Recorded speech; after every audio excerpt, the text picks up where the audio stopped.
د هغو وزیرانو رایې شمیرل کیږي چې په غیاب کې ورته صندوقونه ایښودل شوي. د افغانستان ولسي جرګې د وزیرانو د استعزا د لړۍ په وروستۍ ورځ نن هم د حکومت د کابینې 3 وزیران استعزا کړل. ولسي جرګې دا ځل د اقتصاد، کډوالو او بیرته راستنیدونکو او د عامې روغتیا وزیرانو ته د هغوی په غیاب کې د رایې صندوقونه کېښودل، خو 3 واړه د ولسي جرګې د باور وړ وګرځېدل.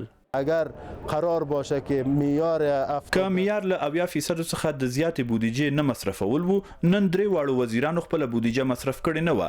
خو د کابینې د وزیرانو د ګوښه کولو په اړه د وکیلانو اندېښنه او روابط و چې د وکیلانو لخوا په پام کې نیول شوي وو. په همدې اونۍ کې چې د ولسي جرګې لخوا د وزیرانو استعزا لړۍ پیل شوه، 14 وزیرانو ته د باور د رایو صندوقونه کېښودل شول. په پایله کې د کابینې 9 وزیران بې صلاحیته یا رد شول او 9 نور وزیران په دې وتوانېدل چې د ولسي جرګې له فلټره تیر شي.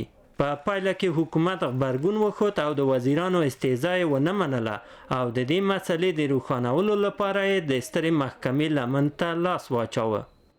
اصل بر تفکیک قواست در افغانستان. د قوا تفکیک اصل دی د یوې قوې تصمیم د بلې قوې د رئیس لخوا درېیمې قوې ته راجع کول، هغه هم په داسې حال کې چې د قوې مشروعیت تر سوال لاندې دی، هیواد د بحران په لور بیایي چې نتیجه به د حکومت سقوط وي.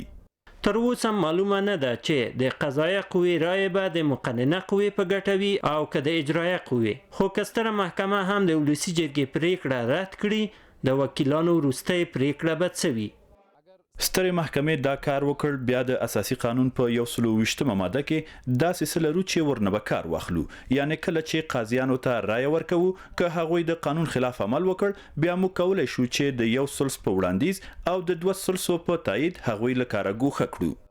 خو د سترې محکمې رایه که هر څه وي، د څېړونکو له انده کیدای شي تر ډېرې اوږدې مودې پورې به بې صلاحیته شوي وزیران په خپلو پوستونو باندې د سرپرستانو په توګه پاتې شي او د ولسي جرګې تصمیم او د بودیجې د 80% د لګښت مسله به نادیده ونیول شي.